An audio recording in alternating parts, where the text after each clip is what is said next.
ಎಲ್ಲರಿಗೂ ನಮಸ್ಕಾರ. ಇಂದಿನ ವಿಡಿಯೋದಲ್ಲಿ ರೆಫ್ರಿಜರೇಷನ್ ವರ್ಕ್ ನಲ್ಲಿ ಬಳಸುವ ಸಾಮಾನ್ಯ ಹ್ಯಾಂಡ್ ಇನ್ಸ್ಟ್ರೂಮೆಂಟ್ಸ್ ಮತ್ತು ಸಾಮಗ್ರಿಗಳನ್ನ ಬಳಸುವುದು ಹೇಗೆ ಎಂದು ತಿಳಿಯೋಣ. ಈ ವಿಡಿಯೋದ ಕೊನೆಯಲ್ಲಿ ರೆಫ್ರಿಜರೇಷನ್ ವರ್ಕ್ ನಲ್ಲಿ ಬಳಸುವ ಸಾಮಾನ್ಯ ಹ್ಯಾಂಡ್ ಇನ್ಸ್ಟ್ರೂಮೆಂಟ್ ಮತ್ತು ಉಪಕರಣಗಳನ್ನು ಗುರುತಿಸುವುದು ಮತ್ತು ಬಳಸುವುದು ಹೇಗೆ ಎಂದು ತಿಳಿಯೋಣ. ವಿಧಾನ ಕಾರ್ಯ 1. ರೆಫ್ರಿಜರೇಷನ್ ವರ್ಕ್ಗೆ ಬೇಕಾಗಿರುವ ಸಲಕರಣೆಗಳನ್ನು ಈಗ ಗುರುತಿಸೋಣ. Number 1, flaring tool with yoke. ಶೈತ್ಯೀಕರಣ ಕೆಲಸದಲ್ಲಿ ವಿಶೇಷವಾಗಿ ತಾಮ್ರದ ಕೊಳವೆಗಳೊಂದಿಗೆ ಕೆಲಸ ಮಾಡುವಾಗ ನೋಗದೊಂದಿಗೆ ಉರಿಯುವ ಸಾಧನವು ನಿರ್ಣಾಯಕ ಸಾಧನವಾಗಿದೆ. ಫ್ಲೇರಿಂಗ್ ಎನ್ನುವುದು ಫಿಟ್ಟಿಂಗ್ಗಳಿಗೆ ಸುರಕ್ಷಿತ ಸಂಪರ್ಕವನ್ನು ರಚಿಸಲು ಕೊಳವೆಯ ತುಣುಕಿನ ಮೇಲೆ ಭುಗಿಲೆದ್ದ ಅಥವಾ ಅಗಲವಾದ ತುದಿಯನ್ನ ರೂಪಿಸುವುದನ್ನು ಒಳಗೊಂಡಿರುವ ಒಂದು ಪ್ರಕ್ರಿಯೆಯಾಗಿದೆ. ತಾಮ್ರದ ಕೊಳವೆಗಳು ಪ್ರಚಲಿತದಲ್ಲಿರುವ ರೆಫ್ರಿಜರೇಷನ್ ಮತ್ತು ಹವಾನಿಯಂತ್ರಣ ವ್ಯವಸ್ಥೆಗಳಲ್ಲಿ ಇದನ್ನು ಸಾಮಾನ್ಯವಾಗಿ ಬಳಸಲಾಗುತ್ತದೆ.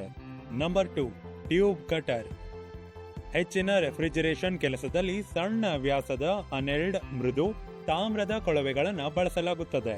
ಈ ಕೊಳವೆಗಳನ್ನು ಕತ್ತರಿಸಲು ಟ್ಯೂಬ್ ಕಟರ್ ಅನ್ನು ಬಳಸಲಾಗುತ್ತದೆ. ಇದು ವಿ ಬ್ಲಾಕ್ ಒಳಗೊಂಡಿರುತ್ತದೆ. ಅದರ ವಿರುದ್ಧ ಟ್ಯೂಬ್ ನಿಂತಿದೆ ಮತ್ತು ಟ್ಯೂಬ್ ಅನ್ನು ಕತ್ತರಿಸುವ ಕಾರ್ಬನ್ ಸ್ಟೀಲ್ ನ ಹೊಂದಾಣಿಕೆಯು ಸುತ್ತಿನ ಬ್ಲೇಡ್ ಅನ್ನು ಹೊಂದಿರುತ್ತದೆ. ಟ್ಯೂಬ್ ಅನ್ನು ವಿ ಬ್ಲಾಕ್ ಬ್ಲೇಡ್ ನಲ್ಲಿ ಇರಿಸಿದ ನಂತರ ಸರಿ ಹೊಂದಿಸಲಾಗುತ್ತದೆ ಮತ್ತು ಟ್ಯೂಬ್ ಕಟರ್ ನ ಟ್ಯೂಬ್ ಅನ್ನು ತಿರುಗಿಸಲಾಗುತ್ತದೆ ಮತ್ತು ಟ್ಯೂಬ್ ಅನ್ನು ಕತ್ತರಿಸಲಾಗುತ್ತದೆ. Number 3, pipe blending tool. External coil spring bend ನ ಉಪಕರಣಗಳು ಇಲ್ಲಿವೆ. ಅಲ್ಲಿ ಎಕ್ಸ್ಟರ್ನಲ್ ಸ್ಟ್ರಿಂಗ್ಸ್ ಕೊಳವೆಗಳ ತುದಿ ಬಳಿ ಬಳಸಲು ವಿನ್ಯಾಸಗೊಳಿಸಲಾಗಿದೆ. ಲಿವರ್ ಮಾದರಿಯ ಟ್ಯೂಬ್ ಬೆಂಡರ್ ಅನ್ನು ಕೊಳವೆಗಳನ್ನು ಬಕಲ್ ಮಾಡದೆಯೇ ಅಂದವಾಗಿ ಮತ್ತು ನಿಖರವಾಗಿ ಭಾಗಗಳನ್ನು ರೂಪಿಸಲು ಬಳಸಲಾಗುತ್ತದೆ. ಈ ಉಪಕರಣಗಳು ರೂಪುಗೊಳ್ಳುವುದಲ್ಲದೆ ನಿರಂತರ ಕಾರ್ಯಾಚರಣೆಯಲ್ಲಿ 180 ಡಿಗ್ರಿಯವರೆಗೆ ಬಾಗುತ್ತವೆ. ಸಾಧಿಸಿದ ಬೆಂಡ್ ಚಕ್ರವನ್ನು ತೋರಿಸಲು ರೂಪಿಸುವ ಚಕ್ರವನ್ನು ಮಾಪನಾಂಕ ಮಾಡಲಾಗುತ್ತದೆ. ಈ ಪ್ರತಿಯೊಂದು ಸಾಧನಗಳನ್ನ ಒಂದು ಗಾತ್ರದ ಬಾಗುವಿಕೆಯೊಂದಿಗೆ ಬಳಸಲಾಗುತ್ತದೆ. Number 4, ಸ್ವಾಜಿಂಗ್ tool. ಸ್ವೆಜ್ಜಿಂಗ್ ಎನ್ನುವುದು ತಾಮ್ರದ ಕೊಳವೆಗಳನ್ನು ರೂಪಿಸುವ ಒಂದು ವಿಧಾನವಾಗಿದೆ.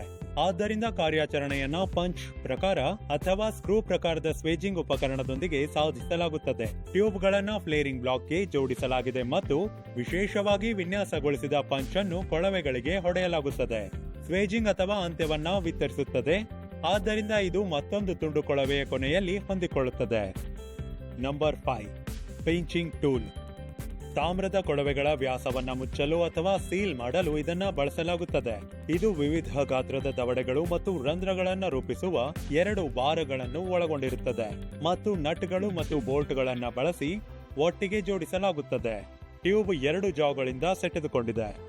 Number 6, sling psychrometer. ಸಾಪೇಕ್ಷ ಆರ್ದ್ರತೆಯನ್ನ ಸ್ಲಿಂಗ್ ಸೈಕೋಮೀಟರ್ ಎಂದು ಕರೆಯಲಾಗುವ ಉಪಕರಣದಿಂದ ಅಳೆಯಲಾಗುತ್ತದೆ. ಈ ಉಪಕರಣವು 2 ಸಾಮಾನ್ಯ ಥರ್ಮಾಮೀಟರ್ಗಳನ್ನು ಒಳಗೊಂಡಿದೆ.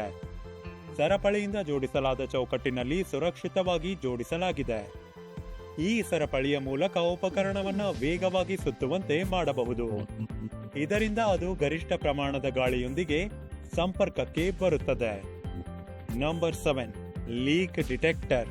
ಒಂದು ಲೀಕ್ ಡಿಟೆಕ್ಟರ್ ರೆಫ್ರಿಜರೇಷನ್ ಕೆಲಸದಂತೆ ರೆಫ್ರಿಜರೇಷನ್ ಅಥವಾ ಹವಾನಿಯಂತ್ರಣ ವ್ಯವಸ್ಥೆಯಲ್ಲಿ ಕೋಲ್ಡ್ ಸೋರಿಕೆಯನ್ನ ಗುರುತಿಸಲು ಮತ್ತು ಪತ್ತೆ ಹಚ್ಚಲು ಬಳಸುವ ಸಾಧನವಾಗಿದೆ. ಇದು ಒಂದು ನಿರ್ಣಾಯಕ ಸಾಧನವಾಗಿದೆ.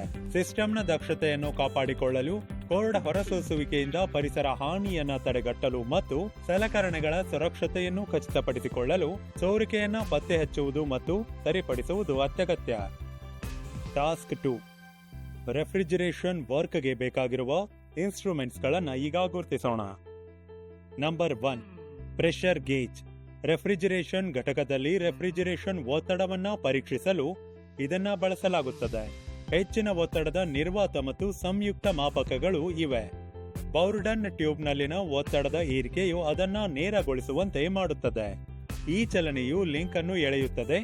ಇದು ಗೇರ್ ಸೆಕ್ಟರ್ ಅನ್ನು ಪ್ರದಕ್ಷಿಣಾಕಾರವಾಗಿ ತಿರುಗಿಸುತ್ತದೆ. ಸೂಜಿಯನ್ನ ಸರಿಸಲು ಪಾಯಿಂಟರ್ ಶಾಫ್ಟ್ ನಂತರ ಪ್ರದಕ್ಷಿಣಾಕಾರವಾಗಿ ತಿರುಗುತ್ತದೆ. ಅತ್ಯಂತ ಜನಪ್ರಿಯ ಗೇಜ್ಗಳು 2.5 ಇಂಚ್ ಡಯಲ್ ಅನ್ನು ಹೊಂದಿವೆ ಮತ್ತು 1/8 ಇಂಚ್ ಪುರುಷ ಪೈಪ್ ಥ್ರೆಡ್ ನೊಂದಿಗೆ ಶೈತ್ಯೀಕರಣ ವ್ಯವಸ್ಥೆಗೆ ಸಂಪರ್ಕ ಹೊಂದಿವೆ. Number 2, compound gauge. ಇದು ಒತ್ತಡ ಮತ್ತು ನಿರ್ವಾತ ಎರಡನ್ನೂ ಅಳೆಯುತ್ತದೆ. ಇದು ಸಾಮಾನ್ಯವಾಗಿ 0 ದಿಂದ 30 HG ಮತ್ತು 0 ದಿಂದ 200 PSIG ವರೆಗೆ ಮಾಪನಾಂಕ ಮಾಡಲಾಗುತ್ತದೆ. Number 3, revolution counters.